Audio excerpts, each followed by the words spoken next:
Chapter 3: The Changing American Society Values. Gender roles and perceptions continue to evolve in the United States.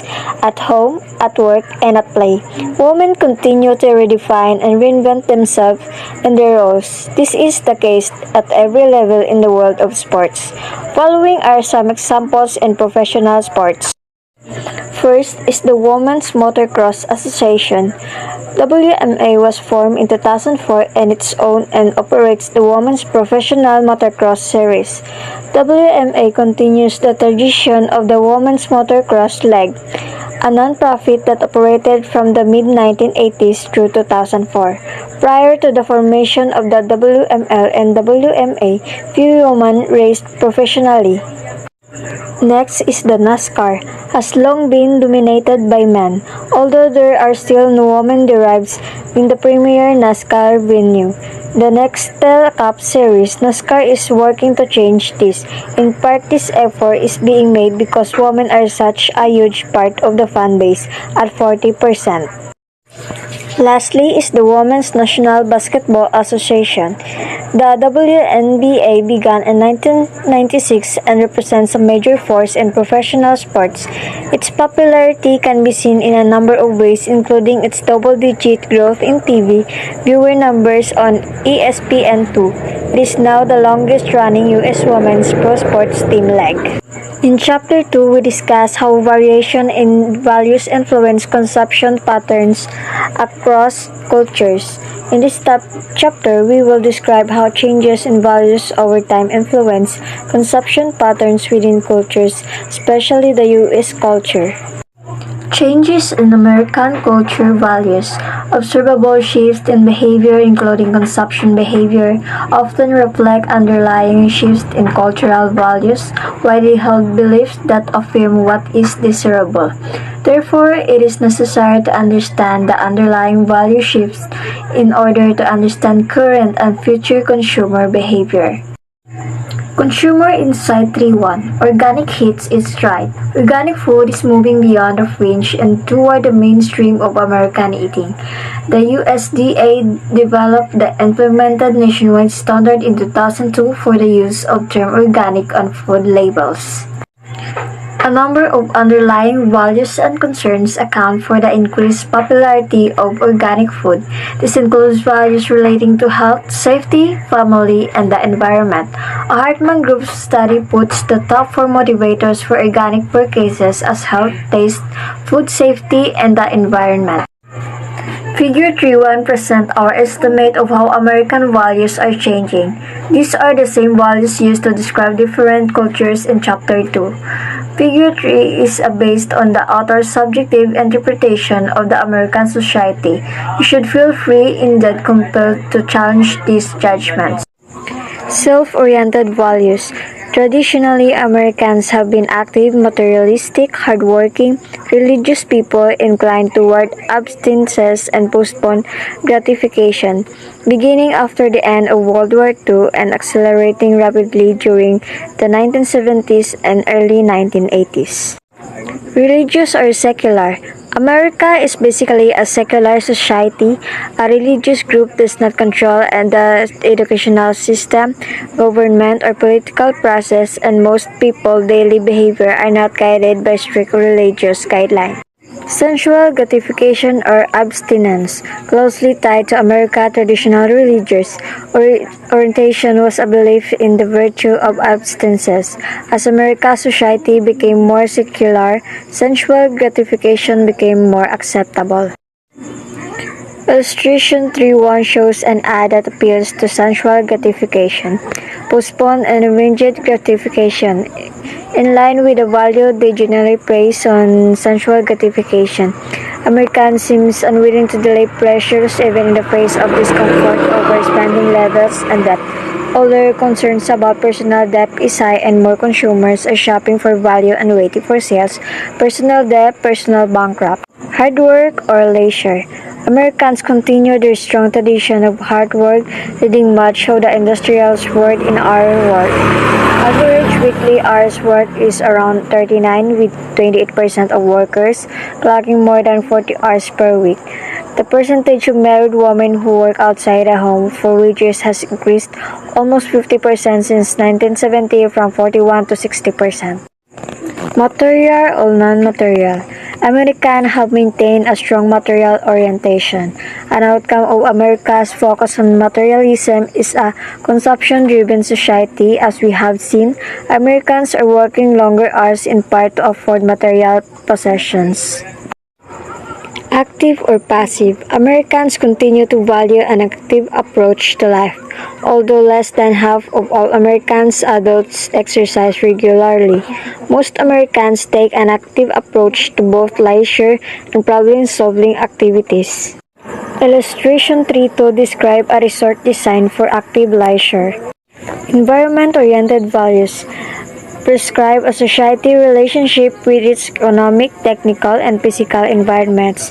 Americans have traditionally admired cleanliness, change, performance, risk-taking, problem-solving, and the conquest of nature. Cleanliness. Americans have long valued cleanliness. This strong focus seems to be declining somewhat, particularly in terms of our homes, like due to increased time demands caused by work, messier homes are more acceptable. However, such shifts don't appear to suggest major changes. Tradition or change. Americans have always been very receptive to change. New has traditionally been taken to mean improve. While still very appreciative of change, Americans are no less receptive to change for its own sake. Risk-taking or security. Americans' risk-taking orientation seems to have changed somewhat over time. There was an increased emphasis on security during the period from 1930 through the mid-1980s. Problem-solving or fatalistic. Americans take great pride in being problem solvers, and as we saw earlier, as percentage of the workforce, problem solvers and creative types are on the increase. Admire or overcome nature. Traditionally, nature was viewed as an obstacle. Americans attempt to bend nature to fit their desires without realizing the negative consequences this could have for both nature and humanity. Performance and status. Americans are shifting back to a focus on performance rather than status. Although consumers are still willing to purchase status brands, these brands must provide style and functionality in addition to the prestige of the name. Other-oriented values reflect a society view of the appropriate relationship between individuals and groups within that society. First is the individual collective. A strong emphasis on individualism is one of the defining characteristics of American society. Watch any American hit movie. The leading character will virtually always behave as an individual, often despite pressure to conform to the group. Diversity, uniformity. While American culture has always valued individualism, it has also valued a degree of uniformity. Particularly with respect to groups, America was founded in part by people seeking religious freedom or freedom from various forms of persecution. Limited or extended family. America was settled by immigrants, people who left their extended families behind. As the nation grew, the Western movement produced a similar phenomenon. Even today, frequent geographic move as well as differential rates of social mobility mean that few children grow up in close interaction with aunts, uncles, cousins, nieces, or nephews. Youth age. Traditionally, older people were considered wiser than young people and were therefore looked to as models and leaders in almost all cultures. This has never been as true in American culture. Competition or cooperation. America has long been a competitive society, and this value remains firmly entrenched. It is reflected in our social, political, and economic with strategic levels of financial compensation. Masculine or feminine. American society, like most others, has reflected a masculine orientation for a long time, but as indicated by this chapter's opening vignette, this orientation is changing, as are gender roles. Although American society is becoming less masculine-oriented, it still leans clearly in that direction. Marketing strategy and values. We have examined a number of marketing implications of American values, changes in these values. It is critical that all aspects of the firm's marketing mix be consistent with the value system of its target market. We will now examine marketing response to four. First is the competition cooperation. America has long been a competitive society and this value remains firmly entrenched. It is reflected in our social, political, and economic system. Green marketing have responded to Americans' increasing concerns for the environment with an approach called green marketing. Green marketing generally involves developing product whose production, use, or disposal is less harmful to the environment than the traditional versions of the product. Next is the cost-related marketing. The term cost marketing is sometimes used interchangeable with social marketing to refer to the application of marketing principles and tactics to advise a cause such as charity, an ideology, or an activity. Cost-related marketing is a marketing that ties a company and its product to an issue or cause with the goal of improving sales or corporate image while providing benefits to the cost. Companies associate with causes to create long-term relationships with their customers, building corporate and brand equity that should eventually lead to increased sales. The ad on the left in illustration 3 to 6 is an example of social marketing. It promotes a benefit to the world community without advancing the profit or image of a commercial firm. The ad on the right in illustration 3 to 6 is an example of cost-related marketing. It attempts to benefit a cause and to enhance the image and sale of a commercial firm. The foundation of CRM is marketing to consumers' values, and it can be very effective. Consumer acceptance of a response to CRM has increased dramatically over the past decade. 80% say that corporate support of a cause increases their trust in the company. 74% claim that a company's commitment to a social issue is important when deciding which products and services to recommend to the other people. Cost-related marketing is often effective because it is consistent with strongly held American values. An emerging consensus is that a fit between the company and the cause can improve results.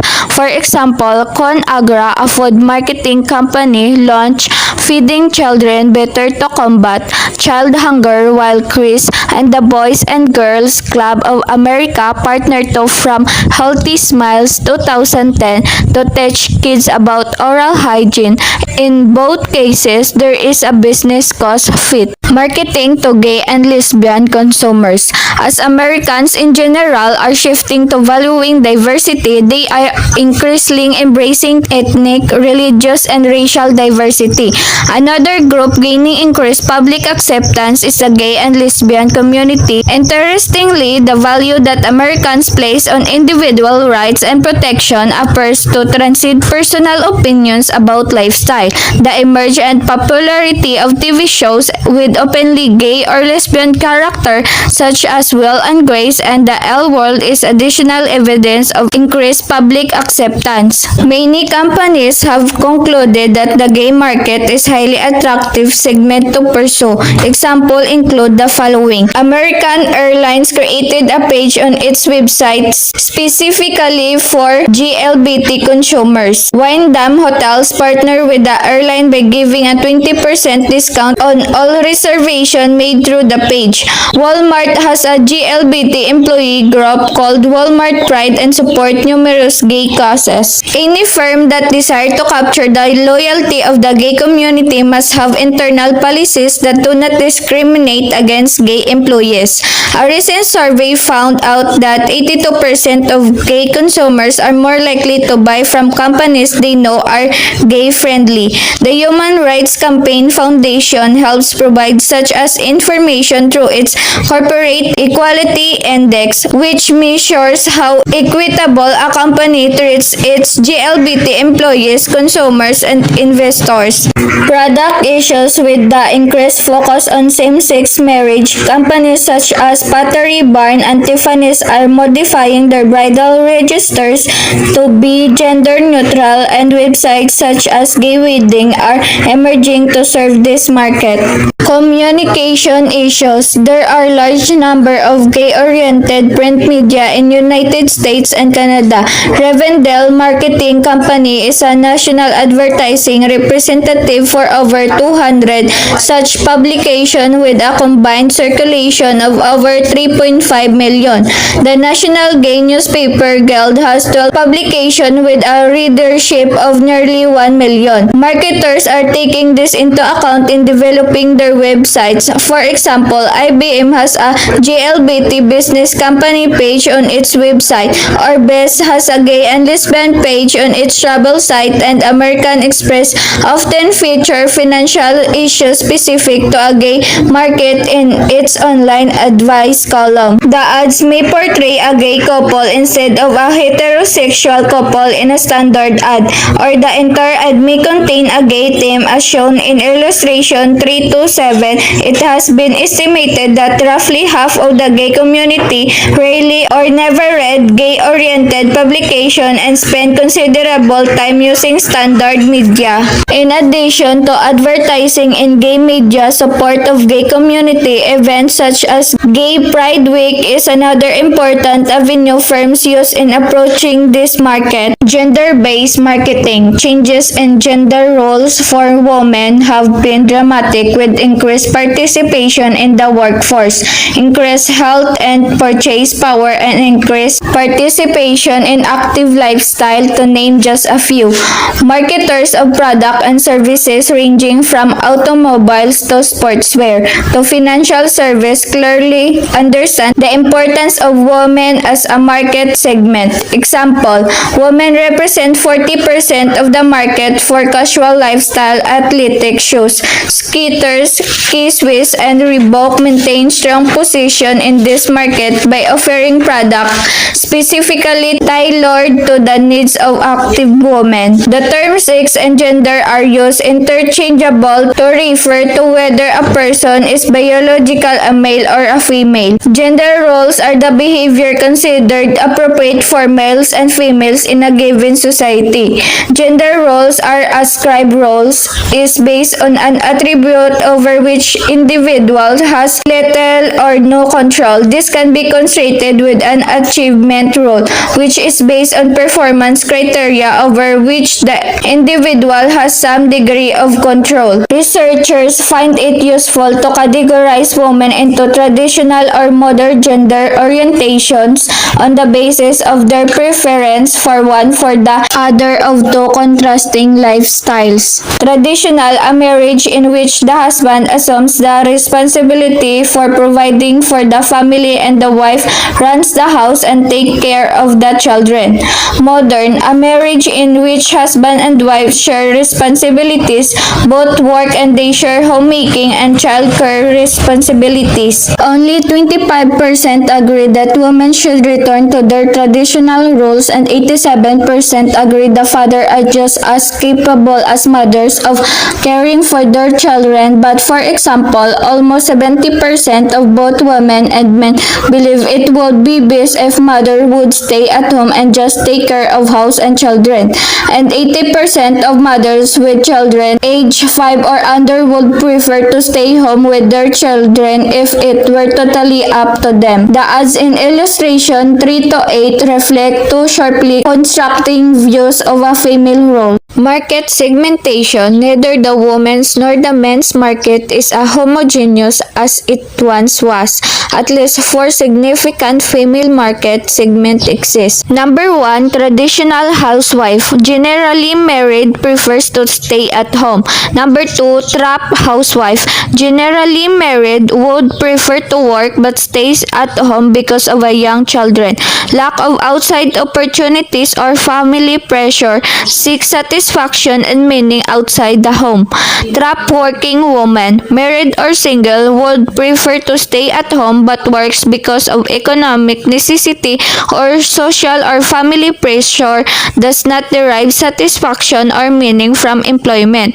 Number 4, career working woman, married or single, prefers to work, derives satisfaction and meaning from employment rather than or in addition to home and family. Product strategy. Many products are losing their traditional gender typings: guns, cars, motorcycles, computer game and equipment, golf equipment, financial services, and many other ones. Masculine products are now designed specifically with women in mind. The expanding wealth, independence, and purchase power of women and the time pressure on them make them an important target market. Example, assaults against women are a major social problem. Smith & Wesson launched Ladysmith, a line of guns designed specifically for women.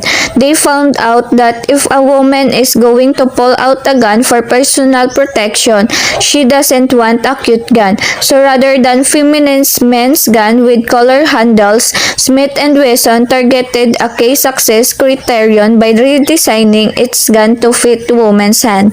Marketing communications. A considerable amount of research suggests that males and females process and respond differently to various communications elements, including sexual appeals, music, verbal style, and so forth. As just one example, females respond more favorable to a help others type of appeal for a charity, whereas males respond best to a self-help appeal. Retail strategy. Men are increasingly shopping for household and other products traditionally purchased by females. Females are shopping for traditionally masculine products such as lawn mowers and power tools. In response to these changes, retailers such as Kmart have begun showing very masculine men shopping for household products in their stores, while stores such as Bloomingdale's and Target carry power tools targeted at women such as the Barbara K line discussed earlier. Good day everyone, I am Florilyn Ablero and I'm going to present to you about the chapter 4, which is Changing American Society, Demographic and Social Stratification. Technology is hot and marketers want to know the heavy user are and what traits characterize them so they can better understand this market and meet their needs. Scarborough Research recently conducted a national survey of adults 18 and older to find what they call the digital savvy customer. Digital savvy customers are leading-edge digital users who are early adopters and diffusers of information related to technology in terms of technology ownership, internet usage, and cell phone future usage. Technology behaviors. The digital savvy outstrip to general population in various category of technology, including MP3 and DVR ownership, online banking, online streaming video, text messaging, and email use via cell phone. Demographics. The digital savvy have a very distinct demographic profile. They trendily younger, white-collar, male, and higher education, higher income, and while it can commonly believe that technology is mostly a youth maker or market. Digital savvy customers are found across all age categories, and the youngest age category is not even the most digital savvy. So the table below show the age distribution of digital savvy customer compared with the general population. Lifestyle. The digital savvy lifestyle are characterized by luxury franchise, upscales, and luxury cars, and travels to exotic destinations such as East Asia, the Middle East, and the Hawaii. They can have heavy online spend who are also active in athletic yoga, golf, bowling, adult education, and our sports fans. Media. The digital savvy are heavy users of digital media. In terms of traditional media, they can trend to be slightly higher in radio, about average in the newspaper, and what lower and TV expect for high-end TV such as paper view and premium channel. They watch news, sport, family programs. Many are married with kids. They also tend to watch ethically oriented programming since this group trends higher Asia and Hispanic. Demographics. Demographic influence consumption behavior both directly and affecting others attributes of individual such as their personal value and decision style are an important aspect in this process, as the opening example suggests. In this chapter, we will discuss the closely related concept of demographics and social status, as we will see several demographic variables including income, education, and cooperation or occupation. So, income, a household income level combined with the accumulated wealth determines its purchasing power. While many franchises are made on credit, one's ability to buy on credit is unlimitedly determined by one's current and past income or wealth. Next is occupation. Is probably the most widely applied single we use to initial evaluated and define individuals we meet. This should be obvious when you stop to think of the most common bit of information we seek from new acquaintance. Almost invariable, we want to know someone's occupation to make inference about his/her probably lifestyle. Occupation is the strongly associated with the educational income. One's occupation provides status and income. Education, a traditional high-paying manufacturing jobs that required relatively little education are rapidly disappearing. High-paying jobs in the manufacturing and service sector today require technical skills, abstract reasoning, and the ability to read and learn new skills rapidly. Individuals without these skills are generally forced into minimum wage and often part-time jobs, which will rarely keep the family above the poverty level. So let's proceed the marketing and the low literate customer. Customer literacy is a major issue in American society. statistic level that 20% of American adults are functionally illiterate, while an additional 34% are marginally literate. Both groups struggle with reading, comprehension, and inference making in ways that the atypical of literate customer.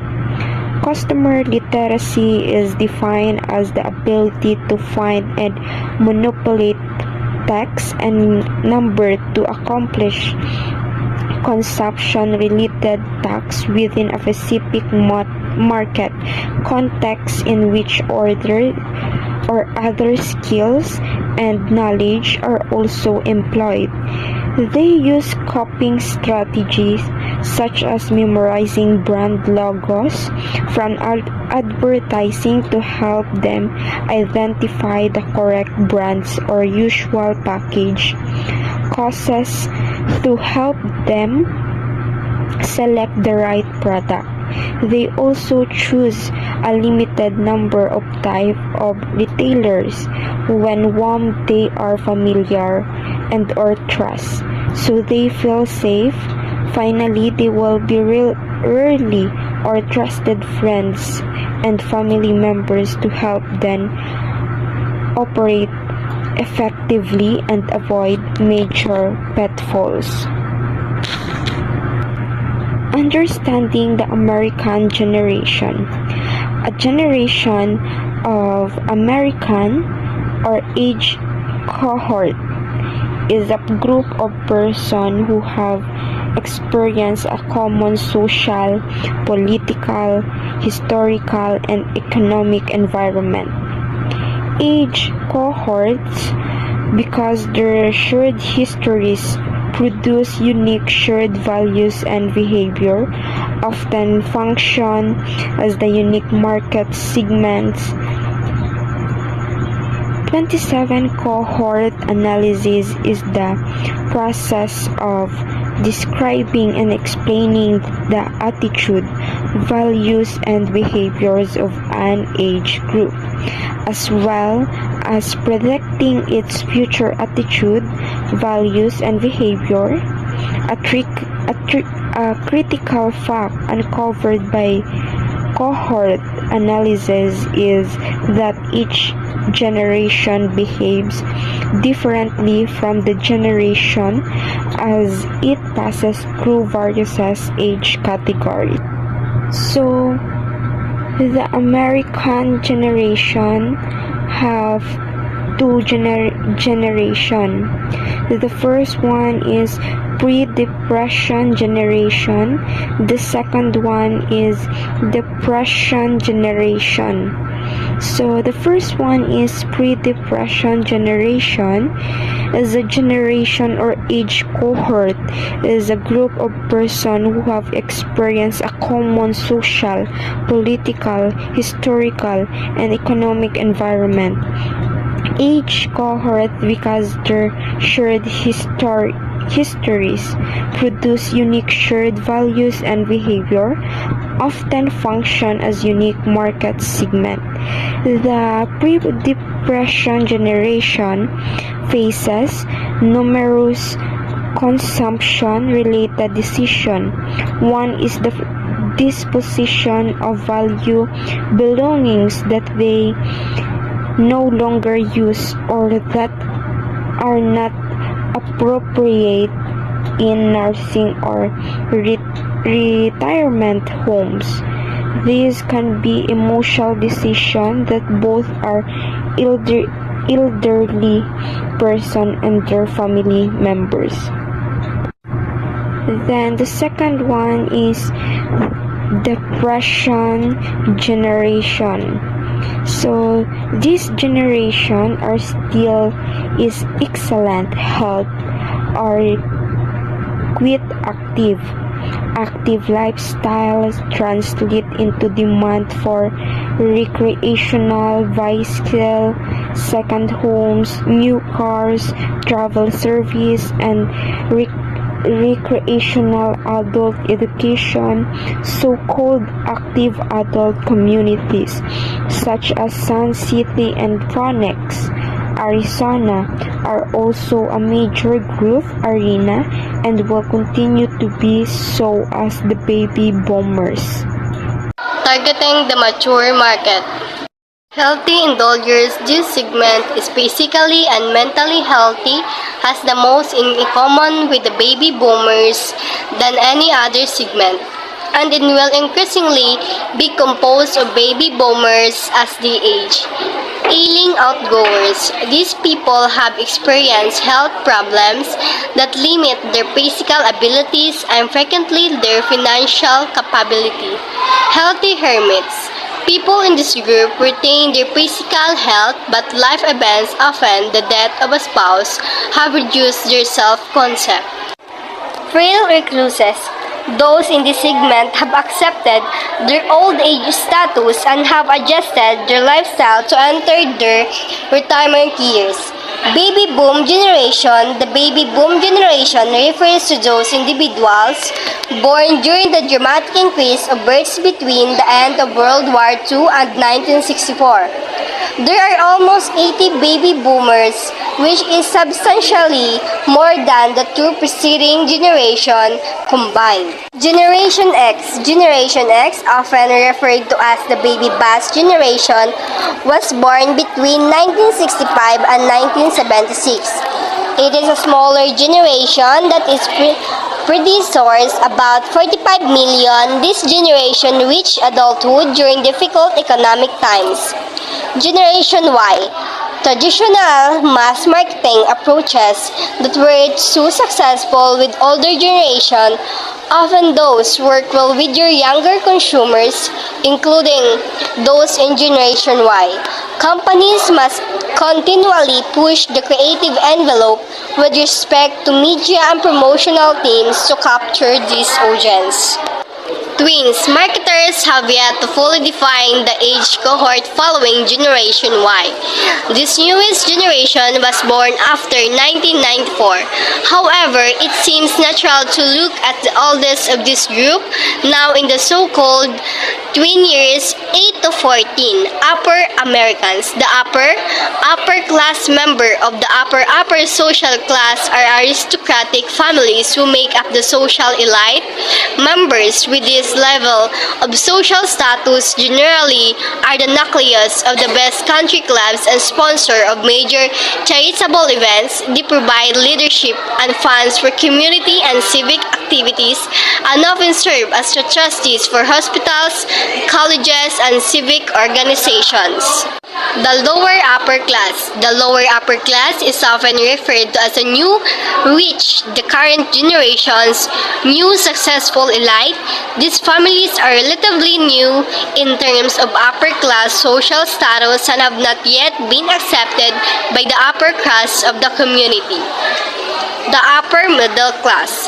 The upper middle class consists of families who possess neither family status derived from heritage nor unusual wealth. Occupation and education are key aspects of this social stratum, as it consists of successful professionals, independent business people, and corporate managers. The working class. The working class consists of skilled and semi-skilled factory service and sales workers, lower Americans. The upper lower class. The upper lower class consists of individuals who are poorly educated, have very low incomes, and work as unskilled laborers. 92 most have minimum wage jobs. The Family Minimum Wage Act of 2007 took an important step in helping this group by moving the minimum wage to $7.25 per hour by 2009.